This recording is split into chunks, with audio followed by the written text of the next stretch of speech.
मुलांनो, फक्त आणि फक्त तुमच्यासाठी आपण केमिस्ट्री 11वीची जी आहे त्याच्यामध्ये वन शॉटमध्ये सर्व महत्त्वाच्या कन्सेप्ट्स आणि सर्व महत्त्वाचे टॉपिक्स आणि सर्व महत्त्वाचे प्रश्न आपण सांगणार आहे. मुलांनो, हेच प्रश्न तुम्हाला तुमच्या कॉलेजच्या एक्झामला जे 11वीची ॲन्युअल एक्झाम असणार आहे त्याच्यामध्ये तुम्हाला 101% बघायला मिळणार आहे. त्याच्यामुळे मी आत्ताच सांगतो आहे, आता जवळपास अर्धा एक तासाचा व्हिडिओ असणार आहे. प्रत्येकाने स्वतःचं पुस्तक घेऊन बसायचं आणि जे ज्या महत्त्वाच्या कन्सेप्ट मी सांगणार त्याला टिक करत जायचं आहे. पहिल्या चॅप्टरपासून तर 16व्या चॅप्टरपर्यंत सर्वच्या सर्व महत्त्वाच्या गोष्टी सांगणार आहे. आणि महत्त्वाचं म्हणजे तुमच्या काही शंका असणार आहे किंवा तुम्हाला अजून काही दुसरा कंटेंट हवा असणार आहे, तुम्ही तो कमेंट सेक्शनमध्ये मला सांगू शकतात. ठीक आहे मुलांनो, आता आपण स्टार्ट करू. स्टार्ट आपण पहिल्या चॅप्टरपासून करणार आहे, ज्याचं नाव आहे मुलांनो some basic concepts of chemistry. आता मुलांनो, या चॅप्टरमध्ये सर्वात महत्त्वाची गोष्ट मला एक्सपेक्टेड क्वेश्चन वाटतो आहे तो म्हणजे मॅटरचं क्लासिफिकेशन. मॅटरचं क्लासिफिकेशन हे प्रत्येक कॉलेज एक्झामचा शिक्षकाला 2 to 3 मार्क्सला विचारण्याची इच्छा त्याला फार जास्त असते, कारण की हे बेसिक असतं आणि हे प्रत्येक विद्यार्थ्याला येत देखील असतं. त्याच्यामुळे पहिला प्रश्न जो असणार आहे मॅटरचं क्लासिफिकेशन. ठीक आहे मुलांनो. सेकंड थिंग, आता दुसरी गोष्ट बघू आपण. आता पुढे त्यांनी जर का त्याला अत्यंत सोपा प्रश्न विचारायचा असला तर तो विचारणार मेटल, नॉन मेटल आणि मेटॉलाइट यांचं फरक स्पष्ट करा. Differentiate between metal, non metal and metalloid हा दुसरा प्रश्न झाला, जो की 3 मार्क्स किंवा 2 मार्क्सला येणार आहे. ठीक आहे मुलांनो. नेक्स्ट सर्वात महत्त्वाचे प्रश्न सांगणार आहे तुम्हाला. जिथं रिक्वायर्ड असले तिथं मी कन्सेप्ट पण सांगण्याचा प्रयत्न करणार. ठीक आहे. आता पुढे मुलांनो 1 मार्कसाठी विचारणार आहे तो युनिटची डेफिनेशन सांगा. मग तुम्ही काय सांगणार आहे की युनिट म्हणजे काय असतं मुलांनो? Arbitrarily decided and universally accepted जे स्टँडर्ड्स असतात त्यांना युनिट्स असं म्हणतो. ठीक आहे. त्याच्यानंतर पुढे मुलांनो हे जे तुम्हाला दिसत आहे फंडामेंटल युनिट्स, या फंडामेंटल युनिटचं SI युनिट विचारण्याची दाट शक्यता आहे आणि ते मोस्ट ऑफ द टाईम विचारलं देखील जातं. ठीक आहे. पुढे आता तुम्हाला डेन्सिटीचं जे SI युनिट आहे ते एकदा CETला आलेलं आहे, त्याचं तुम्हाला CGS युनिट 1 मार्कला फिल इन द ब्लँक्स म्हणून विचारले जाऊ शकतं. ठीक आहे. नाव नेक्स्ट मुलांनो हे जे तुम्हाला इथं फॉर्म्युलेज बघायला मिळत आहे, फॅरेनहाइटची स्केल, डिग्री सेल्सिअसची स्केल, हे अत्यंत महत्त्वाचे टॉपिक्स आहे. पुढे आता लॉ ऑफ कन्झर्वेशन ऑफ मास तुम्हाला करून जायचं आहे म्हणजे जायचं आहे. मी 2 महत्त्वाचे लॉज सांगतो. ठीक आहे. ते तर सोडायचं नाही, बाकी तर तुम्हाला सर्व करायचं आहे. एक म्हणजे आहे लॉ ऑफ कन्झर्वेशन ऑफ मास. यांनी काय सांगितलं की आपण मासला क्रिएट नाही करू शकत, डिस्ट्रॉय नाही करू शकत, एका फॉर्ममधून दुसऱ्या फॉर्ममध्ये फक्त आणि फक्त कन्वर्ट करू शकतो. ठीक आहे. पुढे हा लॉ तर तुम्हाला बिलकुल सोडून जायचा नाही आहे. आणि लॉ ऑफ मल्टिपल प्रपोर्शन हे जे 2 लॉज आहे ते प्रत्येक वर्षी विचारले जातात. ठीक आहे. बाकी सर्व करायचे वेळ मिळाला तर. ठीक आहे. पुढे जाऊ आता आपण. पुढे एक महत्त्वाची गोष्ट आहे मुलांनो डाल्टनची ॲटॉमिक थेअरी. आता डाल्टनच्या ॲटॉमिक थेअरीमध्ये डाल्टनने सांगितलं की ॲटम फार छोटा असणार, डिवाइड न करणारे पार्टिकल्स असणार, त्याला ॲटम्स म्हणणार, प्रत्येकामध्ये एक इंडिव्हिज्युअल आयडेंटिकल प्रॉपर्टी असणार, त्याला जसं की मास वगैरे अनेक एलिमेंट्स एका फिक्स रेशोमध्ये कंबाईन करून कंपाऊंडची निर्मिती करतात, कुठल्याही केमिकल रिएक्शनमध्ये ॲटमचं रिऑर्गनायझेशन होतं. हे जे आहे ते आहे डाल्टनच्या ॲटॉमिक थेअरीमधले पॉईंट्स. पुढे ठीक आहे. नाव नेक्स्ट जर का बघायचं झालं मुलांनो तर हे जे छोटे छोटे प्रश्न आहे तुम्हाला, जसं की इथे एक सॉल्व्ड प्रॉब्लेम आहे, तुम्हाला तो सांगतो हा करून जा व्यवस्थित. ठीक आहे. 2 मार्क्सला येतो. पुढे हे असे छोटे मोठे प्रॉब्लेम्स पण करून जा. हा येणार. ठीक आहे. हे तर फिक्स प्रश्न आहे. पुढे आता 1 मोलची डेफिनेशन तुम्हाला करून जायची व्यवस्थित. 1 मोल जी आहे त्याची डेफिनेशन बिलकुल पण सोडून जायची नाही आहे. पुढे आता जर मी अनेक माझ्या विद्यार्थ्यांना सांगतो की तुमचा जर का एक्झामिनर फार चालाक असणार, हुशार असणार तर तो हा प्रश्न टाकणार, त्याला थोडा कट अँड ट्विस्टिंग करायचं आहे. तर एकदम सोपं आहे ना. नंबर ऑफ मोल्स विचारले, given mass upon molar mass करून नंबर ऑफ मॉलिक्युल्सचा फॉर्म्युला यूज करून तुम्ही इझिली फाइंड करू शकतात. पुढे आता मुलांनो बघा अजून एक महत्त्वाचा प्रश्न इम्पेरिकल फॉर्म्युलाचा आहे, तो तुम्हाला मी पुढे सांगणार. ठीक आहे. आता बघा एक्सरसाइजमध्ये जर का सांगायचं झालं तर मी तुम्हाला 2 लॉज सांगितले ना, लॉ ऑफ मल्टिपल प्रपोर्शन आणि law of conservation of mass. Avogadro's law पण करून जा, कारण की तो एक्सरसाइजवर जरा फोकस करणार. ठीक आहे ना. पुढे नेक्स्ट मिक्सचर वगैरे हे लहान मुलांच्या गोष्टी तुम्हाला लिहिता येणार. ठीक आहे. आता पुढचा चॅप्टर आपण बघूया. इंट्रोडक्शन टू ॲनालिटिकल केमिस्ट्रीमध्ये मुलांना तुम्हाला हा जो प्रॉब्लेम दिसतोय 2.5 तो सोडून जाऊ नका, तो येऊ शकतो. त्याच्यानंतर सिग्निफिकंट फिगर जे तुम्हाला दिसता येतं 2.7 ते पण सोडून नका जाऊ, ते देखील येण्याची दाट शक्यता आहे. हां, आता मी महत्त्वाचं सांगत होतो तुम्हाला एम्पेरिकल फॉर्म्युलाचे काही सोप्या ट्रिक्स आहे, मी त्या तुम्हाला सांगतो, पटकन लक्ष द्या. मुलांनो, सर्वात प्रथम तुम्हाला पर्सेंटेजचं ग्राममध्ये रूपांतर करायचं असतं. त्याच्यानंतर त्याला तुम्हाला डिवाईड करायचं असतं. कशाने सर? त्याला तुम्हाला डिवाईड करायचं असतं मुलांनो त्याच्या मॉलिक्युलर मास किंवा ॲटॉमिक मासने तुम्हाला ते नंबर ऑफ मोल्स कॅल्क्युलेट करायचे असतात. त्याच्यानंतर तुम्हाला त्याच्यापैकी छोटी संख्याने त्याला पुन्हा डिवाईड करायचं असतं. जसं की 4, 2, 2 यांच्यामध्ये सर्वात छोटी संख्या 2 आहे, त्यांनी पुन्हा डिवाईड केलं तुम्ही, म्हणजे 4ला 2ने केलं 2, 2ला 2ने केलं 1, 2ला 2ने केलं 1, पण 2:1 रेशो आला. अशा पद्धतीने तुम्ही इझिली एम्पेरिकल फॉर्म्युला फाइंड करू शकता. ठीक आहे. पुढे जर का मग इथं महत्त्वाचा प्रश्न बघायचा झाला तर 2.12 करून जा व्यवस्थित. नेक्स्ट हे कॉन्सन्ट्रेशन टर्म्स, मोलॅरिटी म्हणजे काय असणार, मोल फ्रॅक्शन काय असणार, मास पर्सेंट काय असणार. माझे विद्यार्थी आहेत ते माझ्या विद्यार्थ्यांचं तोंडी पाठ आहे, सर्व युनिट्स वगैरे पूर्ण पुस्तक त्यांचं 11वीचं पाठ असतं, त्याच्यामुळं मला ती सांगायची गरज पडत नाही. हे 4 जे कॉन्सन्ट्रेशन टर्म्स आहे ते करून जा व्यवस्थित, त्याची काही गरज नाही करायची. पुढे 3rd चॅप्टर बेसिक ॲनालिटिकल टेक्निक्समध्ये फिल्ट्रेशन अंडर सक्शनचा टॉपिक करून जा. इथे छान डायग्राम वगैरे काढून यायचे मस्त भाई. आता क्रिस्टलायझेशनचे 4 स्टेप्स व्यवस्थित थोड्या वाचून जा. सर्वात प्रथम सॅच्युरेटेड सोल्युशनचं प्रिपरेशन, त्याच्यानंतर हॉट फिल्ट्रेशन, त्याच्यानंतर फिल्ट्रेटचं कुलिंग, त्याच्यानंतर फिल्ट्रेशन. ठीक आहे. नेक्स्ट आता डिस्टिलेशन म्हणजे काय मुलांनो? डिस्टिलेशन एक अशी मेथड आहे की जिच्या माध्यमातून आपण होलाटाईल लिक्विडमधून नॉन होलाटाईल इम्प्युरिटीजला सेपरेट करू शकतो, आणि असे लिक्विड ज्यांच्या बॉइलिंग पॉईंटमध्ये फार मोठा फरक असतो त्यांना आपण सेपरेट करण्यासाठी डिस्टिलेशनची प्रोसेस वापरतो. बरोबर आहे. ही सिंपल डिस्टिलेशन झाली. जेव्हा आपण फ्रॅक्शनेटिंग कॉलम त्याच्यामध्ये यूज करतो, जसं की हा तुम्ही बघू शकता, तेव्हा त्याला आपण फ्रॅक्शनल डिस्टिलेशन म्हणतो. दोन्ही करून जायचं आहे.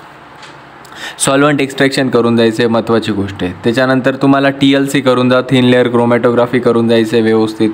रिटेन्शन फॅक्टरचा फॉर्म्युला व्यवस्थित करून जायचं आहे. ठीक आहे. एक्सरसाइजमध्ये बघायचं झालं तर बघा, क्रिस्टलायझेशन डिस्टिलेशन ऑलरेडी सांगितलं, रेसिड्यू फिल्ट्रेट काय असणार ते करून जा. त्यानंतर महत्त्वाचं सांगायचं झालं तर बस more than enough. Structure of ॲटममध्ये तुम्हाला प्रॉब्लेम 4.1 करून जा. आयसोटोप म्हणजे काय, आयसोटोप, आयसोबार, आयसोटोन, आयसोस्ट्रक्चरल, आयसो इलेक्ट्रॉनिक सरांनी एकदम स्पेशल ट्रिक सांगितली तुम्हाला. 4.3 करून जायचं आहे व्यवस्थित. पुढे हे लहान मुलांचं येणार की define wavelength, define frequency, define wave number, define amplitude. ठीक आहे. त्याच्यानंतर बोहर कुठे गेला आपला? बोहरचे पॉस्च्युलेट्स येणार. ठीक आहे ना, व्यवस्थित करून जा. बोहरचे पॉस्च्युलेट करून जायचे आणि बोहरचे हे पण करून जा, लिमिटेशन्स किंवा drawbacks. Reasons to failure Bohr's model हे करून जा व्यवस्थित. की ड्युअल बिहेवियर वगैरे सांगू शकला नाही ते. ठीक आहे. हे करा व्यवस्थित. हिझेनबर्ग अनसर्टेनिटी प्रिन्सिपल काय असतं? Δx.Δp is greater than or equal to h/4π. फक्त ते इक्वेशन ओळखा म्हणून येतो प्रश्न. पुढे क्वांटम नंबर काय असणार, किती प्रकारचे असणार? 4 असणार. माहिती तुम्हाला, प्रिन्सिपल असतो, ॲझेम्युथल असतो, मॅग्नेटिक असतो, स्पिन असतो. 4.9 करून जायचं व्यवस्थित. पुढे पाऊली एक्सक्ल्युजन प्रिन्सिपल कुठे गेलं? पहिला अब्बो प्रिन्सिपल करा. त्याच्यानंतर पाऊली एक्सक्ल्युजन प्रिन्सिपल सांगा की प्रत्येक ॲटममध्ये 2 इलेक्ट्रॉन सारखे असू शकत नाही, किंवा प्रत्येक ॲटममध्ये 2 इलेक्ट्रॉन्सचा 4च्या 4 क्वांटम नंबर सेम राहू शकत नाही. हुंड्स रूल करून द्यायचे. आणि अत्यंत महत्त्वाचा कॉपर आणि क्रोमियम कुठे गेला? यांचे इलेक्ट्रॉनिक कॉन्फिगरेशन एक्सपेक्टेड प्रश्न आहे. किती चॅप्टर झाले आपले? 4 झाले का? Chemical bonding, very good. Chemical बॉन्डिंगमध्ये आयोनिक बॉन्ड डिफाईन करा येणार. त्याच्यानंतर आयोनिक सॉलिडची निर्मिती कशी होते ते येणार आहे. त्याच्यानंतर बघायचं झालं तर कोव्हॅलंट बॉन्डची डेफिनेशन इथं दिली, ती व्यवस्थित करून जा. त्याच्यानंतर अजून महत्त्वाची गोष्ट फॉर्मल चार्ज. ठीक आहे ना. आता formal charge is equal to VE - BE/2. ठीक आहे. आता ही जी गोष्ट आहे, फॉर्म्युल्याच्या माध्यमातून फॉर्म्युला चार्ज. जर का तुम्हाला अजून पण बेसिक कन्सेप्ट्स 11वीच्या किंवा जे पण विद्यार्थी आता 11वीला आहेत ते बघत आहे ना, तुम्ही मला सांगा की सर आम्हाला बेसिक कन्सेप्टसाठी एक व्हिडिओ बनवा, किंवा तुम्हाला काय रिक्वायरमेंट वाटते अजून, की तुम्हाला काय हवं आहे, तुम्हाला जे हवं ते सर देण्यासाठी रेडी. ठीक आहे. मला फक्त तुम्ही कमेंट्समध्ये सांगा. आता हा जो फॉर्म्युला आहे त्याच्या माध्यमातून तुम्ही फॉर्म्युला चार्ज काढू शकता. ठीक आहे ना. Define octet rule and limitations of octet rule हा एक प्रश्न येणार. आता ऑक्टेट रूलचे लिमिटेशन्स काय होते की तो incomplete octet, expanded octet, odd electrons हे मॉलिक्युल्सचे असे देखील असून देखील ते स्टेबल होते, ते काय तो सांगू शकला नाही. VSEPR थिअरी करून जायचं. मुलांना माहिती आहे मी एकदम चांगलं आणि व्यवस्थित पॉईंट सांगितले कसे लक्षात ठेवायचे ते. अमोनिया आणि वॉटर यांचं हायब्रिडायझेशन जॉमेट्री व्यवस्थित करून येतो प्रश्न येतो पुढे. बॉन्ड दोन प्रकारचे असणार, एक असणार सिग्मा बॉन्ड, एक असणार पाय बॉन्ड. जेव्हा इंटरन्यूक्लिअर ॲक्सिसच्या अलॉंग ओव्हरलॅपिंग होते, म्हणजे ही इंटरन्यूक्लिअर ॲक्सिस आहे तिच्या जेव्हा अलॉंग ओव्हरलॅपिंग होते तेव्हा सिग्मा बॉन्ड तयार होतो, आणि या इंटरन्यूक्लिअर ॲक्सिसच्या परपेंडिक्युलर जेव्हा ओव्हरलॅपिंग होते तेव्हा पाय बॉन्ड तयार होत असतो. नेक्स्ट आता हायब्रिडायझेशन म्हणजे काय असणार आहे, जेव्हा आता ही ॲटॉमिक ऑर्बिटल कंबाईन झाली, हायब्रिड ऑर्बिटल तयार झाली. मला एवढंच सांगायचं आहे, ॲटॉमिक ऑर्बिटल कंबाईन होऊन हायब्रिड ऑर्बिटल तयार होते, ती मिक्सिंग होते, ती कंबाईन होते, त्या प्रोसेसला हायब्रिडायझेशन असं म्हटलं जातं. 2 स्टेप्स असणारे, एक असणारे मुलांनो फॉर्मेशन ऑफ एक्सायटेड स्टेट आणि दुसरी असणारे मिक्सिंग. फिक्स प्रश्न SP, SP2, SP3 हे असणार आहे. पुढे या MOTची आपण ट्रिक सांगितली की कशा पद्धतीने तुम्हाला नायट्रोजनचा मॉलिक्यूलचं करून जायचं व्यवस्थित आहे. स्ट्रक्चर्स शिकवले असणार तर विचारणार, नाही शिकवले एक्झामिनरने तर नाही विचारणार. ठीक आहे. बॉन्ड अँगल काय असणार, बॉन्डमधला अँगल. त्याच्यानंतर बॉन्ड एन्थॅल्पी काय असणार, बॉन्डला तोडण्यासाठी लागणारी ऊर्जा. मग सोपं आहे सर्व गोष्टी. बॉन्ड ऑर्डर काय असणार, बॉन्ड लेंथ काय असणार, बॉन्डची लांबी. आता फिक्स प्रश्न सांगू का, हो. डायपोल मोमेंट फिक्स प्रश्न आहे. Dipole moment represented by mu is equal to Q × R. हा फॉर्म्युल्यावरून तुम्ही डेफिनेशन सांगू शकता, त्याचं युनिट असतं DY. फिक्स प्रश्न, फिक्स म्हणजे फिक्स. नेक्स्ट चॅप्टर 6वा चॅप्टर रेडॉक्स रिॲक्शन. याचं मी असंच तोंडी सांगतो तुम्हाला, ठीक आहे. तोंडी किंवा इथं मी सांगतो तुम्हाला काय काय येणार आहे. याच्यामध्ये बघायचं गेलं तर ऑक्सिडेशन स्टेट विचारले जाते, ठीक आहे. ऑक्सिडेशन स्टेट काही महत्त्वाच्या कंपाऊंडचे आहे ते विचारले जाते. ऑक्सिडेशन स्टेट जसं की एक असतो KMnO4, एक असतो K2Cr2O7. यांच्यामध्ये Mnचे आणि Crचे oxidation state most of the time विचारले जाते, ठीक आहे. म्हणजे तुम्हाला काढता यायला पाहिजे, कुठलाही प्रश्न येऊ शकतो. ऑक्सिडायझिंग एजंट आणि रिड्युसिंग एजंट डिफाईन करा. ऑक्सिडेशन आणि रिडक्शन यांचा फरक स्पष्ट करा, बरोबर आहे. त्याच्यानंतर 2 मेथड्स आहे, एक आहे आयन इलेक्ट्रॉन मेथड आणि एक आहे ऑक्सिडेशन नंबर मेथड. या दोन्हींपैकी महत्त्वाचं विचारणार मला तुम्ही तर मी सांगणार आहे ऑक्सिडेशन नंबर मेथड करून जायचं आहे, अत्यंत महत्त्वाची गोष्ट आहे. आणि third is nothing but the Daniel cell, ठीक आहे. एवढे सर्व महत्त्वाचे पॉईंट्स जे तुम्ही बिलकुल पण स्किप नाही करायचे. हे दोन हे हा आणि हा, ठीक आहे. झालं रेडॉक्स रिॲक्शन संपलं. एवढं करून जायचं आहे, मोर दॅन इनफ. 7वा चॅप्टर.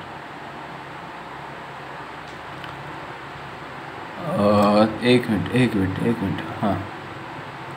7वा चॅप्टर आहे मॉडर्न पिरियॉडिक टेबल. आता मॉडर्न पिरियॉडिक टेबलमध्ये काय काय येणार सर सांगतो. अरे हां, मॉडर्न पिरियॉडिक लॉ येणार. त्याच्यानंतर मेंडेलिव्हचं कुठे गेलं आहे, 1 मिनिट जरा. मेंडेलिव्हज पिरियॉडिक लॉ आणि मॉडर्न पिरियॉडिक लॉ हे 2 करून जा व्यवस्थित. पुढे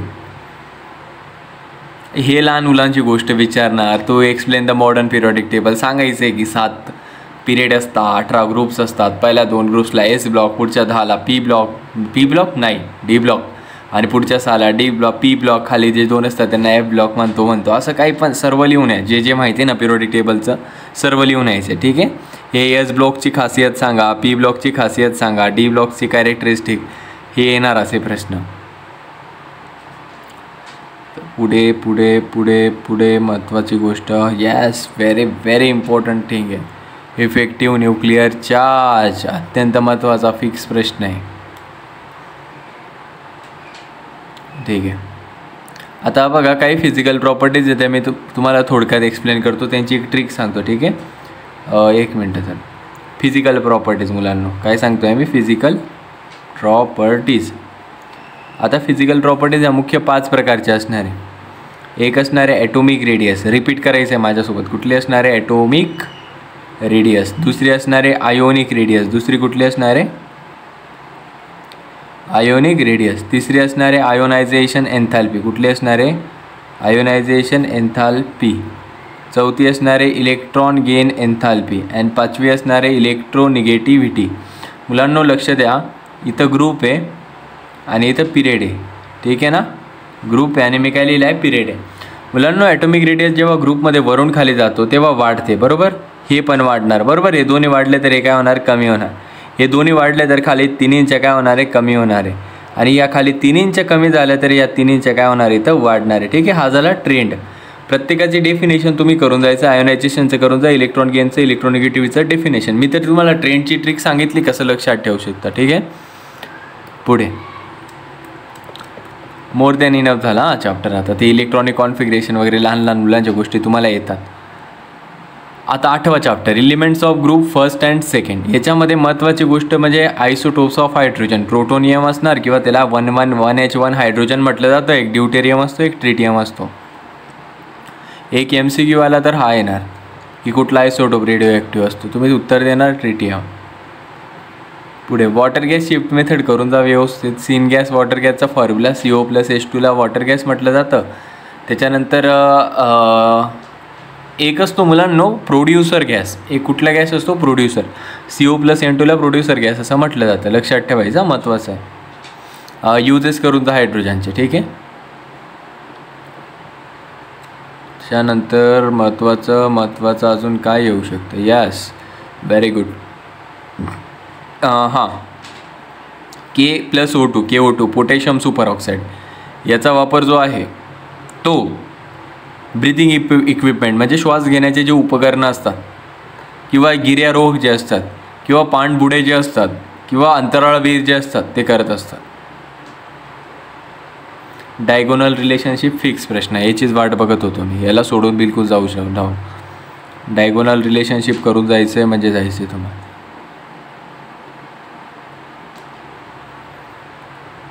हां महत्त्वाचा युजेस करून जाऊ ग्रुप फर्स्ट आणि सेकंड. आता आले आपले महत्त्वाचे प्रश्न करा. सोडियम कार्बोनेट, ठीक आहे, फॉर्म्युला Na2CO3 10H2O, सोडियम कार्बोनेटचा, सोडियम हायड्रोक्साईड NaOH ज्याला म्हटलं जातं कॉस्टिक सोडा, ठीक आहे. याला LH4 करून जा, कुठे गेला याला LH4, येथे ॲल्युमिनियम हायड्रेट. ते पहिले 2 तर करायचे तुम्हाला, 9वा चॅप्टर काढून. 13, 14, 15 याच्यामध्ये महत्त्वाच्या गोष्टी कुठल्या सर सांगतो महत्त्वाच्या गोष्टी. अनेक विद्यार्थी सारखं फोन करत होते, म्हणजे जवळपास मला 10-15 फोन आले की सर महत्त्वाचे टॉपिक सांगा. त्याच्यामुळं हा व्हिडिओ घेऊन यायचा उद्देश होता, ठीक आहे ना. मला माहिती आहे की व्हिडिओ फार जास्त लांब लचक झाला आहे, पण त्याच्यात आपण काही करू शकत नाही मुलांना, कारण की याच्यात फायदा तुमचाच आहे. एवढी गोष्ट समजून घ्यायची तुम्हाला. जो व्यक्ती आज कष्ट करतो उद्या त्याला यश मिळतं, त्याच्यामुळं लक्ष द्यायचं आहे.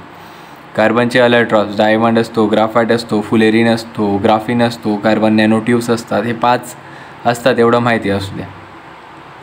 त्याच्यानंतर रेड फॉस्फरस आणि व्हाईट फॉस्फरस हे काय आहे, फॉस्फरसचे अलॉईज आहे, अल्ट्रॉप्स आहे, ठीक आहे. हे ऑर्थोबोरिक ॲसिडचं स्ट्रक्चर व्यवस्थित करून जा मुलांना, खाली येते पहा, म्हणजे स्ट्रक्चर नका, फक्त थोडं एखादं सॅम्पल करून जा व्यवस्थित.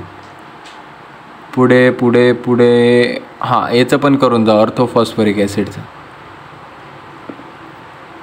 त्यानंतर अजून महत्त्वाचं बघायचं झालं, भरपूर महत्त्वाचं आहे पण लास्ट मोमेंटला जास्त करण्यात काय अर्थ नाही. एक्सरसाइजमधला कुठला प्रश्न येऊ शकतो, हां डायमंड आणि ग्राफाईटचा फरक स्पष्ट करा, व्हाईट आणि रेड फॉस्फरसचा फरक स्पष्ट करा. येणार प्रश्न येणार. बघा मी सांगितलं ना तुम्हाला ऑर्थोफॉस्फरिक ॲसिड, नायट्रिक ॲसिड.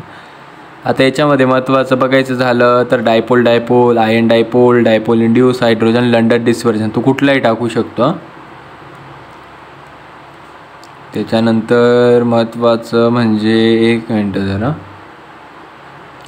आता मी इथं पटकन तुम्हाला आहे ना एक लॉसची ट्रिक सांगतो जी अख्ख्या महाराष्ट्रामध्ये सरांची प्रेझेंट म्हणजे प्रसिद्ध आहे. आता लॉस जे असणार ना मुलांना, मी नेहमी सांगतो तुम्हाला BPV लक्षात ठेवायचं, तुम्हाला CPT लक्षात ठेवायचं. त्याच्यानंतर तुम्हाला एक मिनटं BPV CTV, एक मिनटं जरा, हां BPV, त्याच्यानंतर CTV, त्याच्यानंतर AVN ही तुम्हाला ट्रिक लक्षात ठेवायची. ठीक आहे मुलांनो. काय आहे सर नेमकं? B stands for Boyle's law. B stands for असणार आहे Boyle's law. C stands for Charles law. C म्हणजे असणार आहे चार्ल्स लॉ. आणि A stands for Avogadro's law. A stands for Avogadro's law. ठीक आहे. आता इथं P अँड V जो आहे प्रेशर आणि व्हॉल्यूम एकमेकांच्या इन्व्हर्सली प्रोपोर्शनल. चार्ल्स लॉमध्ये टेम्परेचर आणि व्हॉल्यूम एकमेकांच्या डायरेक्टली प्रोपोर्शनल. आणि ॲव्होगॅड्रोज लॉमध्ये volume and number of molecules एकमेकांच्या डायरेक्टली प्रोपोर्शनल. ठीक आहे. इथे लक्षात ठेवा फक्त टेम्परेचर कॉन्स्टंट असणार बॉइल्स लॉमध्ये. Temperature constant. इथे लक्षात ठेवा प्रेशर कॉन्स्टंट असणार आहे. आणि इथं लक्षात ठेवा मुलांनो व्हॉल्यूम झाला प्रेशर झाला. एक मिनटं जरा व्हॉल्यूम झाला ना PV = nRT बरोबर. T झाला त्याच्यानंतर T झाला V झाला. येस इथं प्रेशर कॉन्स्टंट आहे. आणि इथं पण मुलांनो प्रेशर हा काय असणार आहे ॲव्होगॅड्रोज लॉमध्ये कॉन्स्टंट असणार आहे. व्हॉल्यूम आणि n आहे ना. हां व्हॉल्यूम आणि n आहे म्हणजे इथं प्रेशर पण कॉन्स्टंट असणार टेम्परेचर पण काय असणार आहे कॉन्स्टंट असणार आहे. ठीक आहे. नेक्स्ट आता हे लॉज झाले तुमचे लॉज झाले ते येऊ शकतात.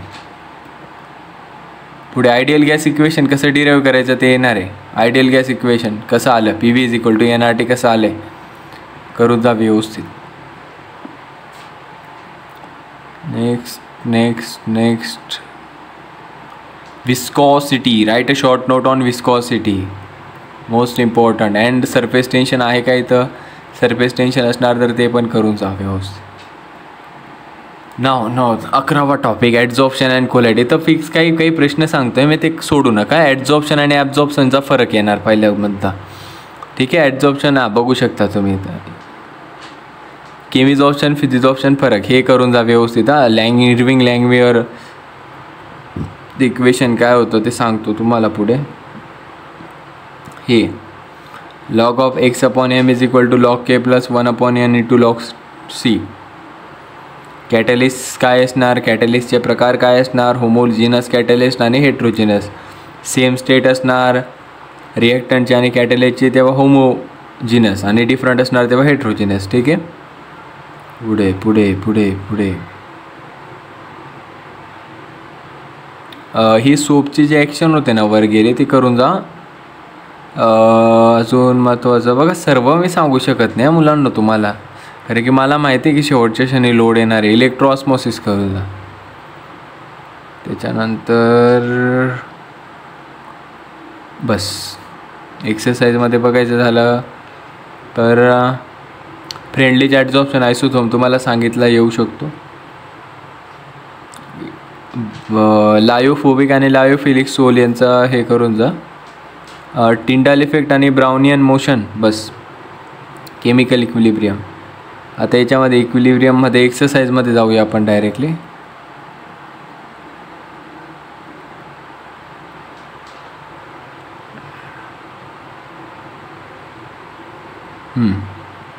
आता एक्सरसाइजमध्ये बघायचं झालं तर लॉ ऑफ मास ॲक्शन करून जा तुम्ही. ठीक आहे. आता KC फाइंड कसा करायचा प्रोडक्टचं कॉन्सन्ट्रेशन अपॉन रिएक्टंटचं कॉन्सन्ट्रेशन ते येणार तुम्हाला. इरिव्हर्सिबल आणि रिव्हर्सिबल इक्विलिब्रियमचा फरक स्पष्ट करा. आणि ली-चॅटलेयर प्रिन्सिपल अत्यंत महत्त्वाचं. आणि KP आणि KCचं रिलेशन माहिती आहे ना तुम्हाला. KP = KC ΔNGRT असं काहीतरी इक्वेशन आहे व्यवस्थित करून जा तुम्ही. KP = KC × RT × ΔNG असंच काहीतरी इक्वेशन आहे. न्यूक्लिअर केमिस्ट्री आणि रेडिओ ॲक्टिव्हिटी याच्यामध्ये तुम्हाला न्यूक्लाइडचं क्लासिफिकेशन आहे. Isotope isobar mirror nuclei isotones nuclear isomers stable असू शकतो अनस्टेबल असू शकतो रेडिओ ॲक्टिव्ह असू शकतो. याच्यामध्ये महत्त्वाचं एक आहे. एक मिनटं थांबा जरा सांगतो मी तुम्हाला. अल्फा डिके त्याच्यानंतर बीटा डिके आणि गॅमा डिके व्यवस्थित करून जा. आला होता प्रश्न अनेक कॉलेजेसला विचारला जातो. हा चॅप्टर एवढा महत्त्वाचा आहे मुलांना याचं मी महत्त्वच तुम्हाला सांगू शकत नाही. मी हा चॅप्टरला शिकवताना जवळपास मुलांना 15 ते 20 दिवस देतो. इतका इंटरेस्टिंग चॅप्टर आहे की ॲटॉमिक एनर्जी कशी तयार होते त्याच्यानंतर मुलांनो ॲटॉमिक बॉम्ब किंवा रॉकेट किंवा वॉटर किंवा अनेक alpha decay gamma decay beta decay काय असतं एवढा इंटरेस्टिंग चॅप्टर आहे याचं मी महत्त्वसुद्धा सांगू शकत नाही तुम्हाला. सांगितल्याप्रमाणे ते न्यूक्लियाइड येणार न्यूक्लिअर फिजन न्यूक्लिअर फ्युजन काय असणार आहे बाइंडिंग एनर्जी काय असते ते व्यवस्थित करून जा. 14वा चॅप्टर आणि सर्व चॅप्टरचा मोठा भाऊ. याच्यामध्ये पहिला प्रश्न तर आला ऑर्गॅनिक कंपाऊंडचं क्लासिफिकेशन. फंक्शनल ग्रुप ज्यांचे पार्ट असतात त्यांना नॉमेनक्लेचर जमतं, अन्यथा जमत नाही. नॉमेनक्लेचरवर बेस्ड एक प्रश्न येणार. आपल्या मुलांचं 1 ते 20 पार्ट असतं सर्व. नॉमेनक्लेचरचे नियम माहिती आहे तुम्हाला. लॉंगेस्ट कार्बन चेन सिलेक्ट करा, नंबरिंग करा, लोवेस्ट लो कंट्रोल नसार, अल्फाबेटिकल प्रायोरिटी. ओके, हे नॉमेनक्लेचरवर एक येणार आहे. Isomerism, define isomerism, write down its classification, most important thing. Theoretical basis of organic रिएक्शनमध्ये रिएजंट काय, प्रोडक्ट काय, बाय प्रोडक्ट काय, रिएक्टंट काय, होमोलिटिक फिजन आणि हेट्रोलिटिक क्लिवेज कसं, थांब एक मिनटं. होमोलिटिक क्लिवेज आणि हेट्रोलिटिक क्लिवेज यांचं फरक स्पष्ट करा. ठीक आहे, इंडक्टिव्ह इफेक्ट करून जा व्यवस्थित, महत्त्वाचं आहे. पुढे 15वा चॅप्टर हायड्रोकार्बनचं क्लासिफिकेशन व्यवस्थित करून जायचं आहे मुलांना तुम्हाला. ठीक आहे ना. इथे एक रिएक्शन आहे, अल्काइल मॅग्नेशियम हॅलाइड ग्रिग्नाट रिएजंटला कसं तयार करतात ते करून जा. बॉइलिंग पॉईंटचं एक सूत्र लक्षात ठेवा. बॉइलिंग पॉईंट विचारला ना कुठल्याही प्रश्नामध्ये, मग boiling point is directly proportional to molecular mass and inversely proportional to branching. हे सूत्र नेहमी तुम्हाला लक्षात ठेवायचं आहे.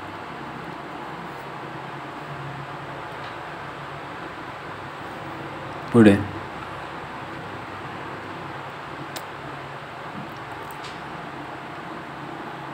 1 to एलिमिनेशन रिएक्शन करून जा व्यवस्थित.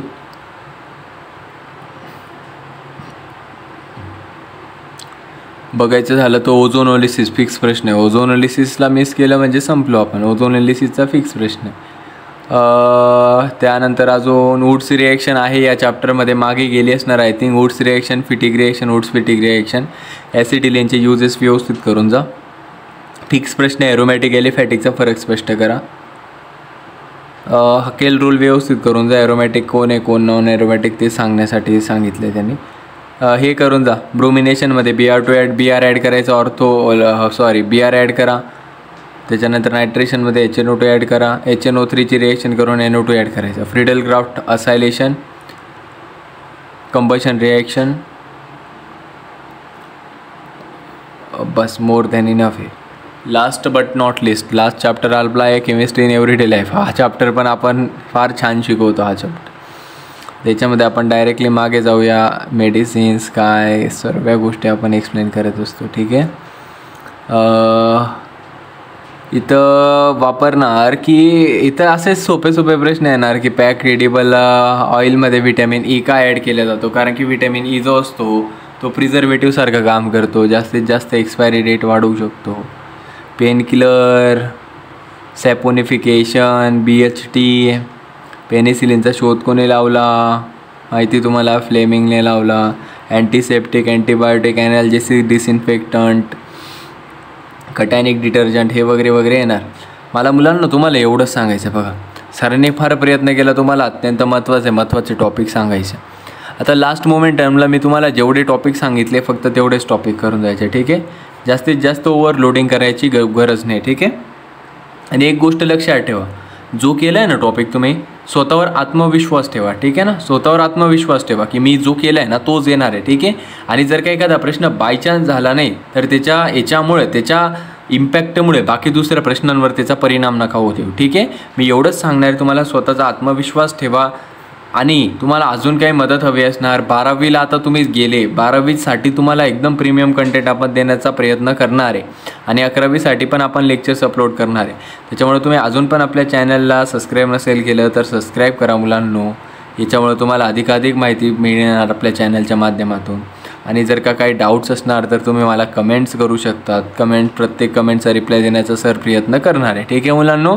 सर्वांना तुमच्या एक्झामसाठी बेस्ट ऑफ लक. सर्व एक्झाममध्ये चांगलं कार्य करून येणार सरांना विश्वास आहे. बेस्ट ऑफ लक. एक्झामला फोडून या, चांगलं फोडून या म्हणजे चांगला अभ्यास करून फोडून या. कळालं का? ठीक आहे. थांबू आपण.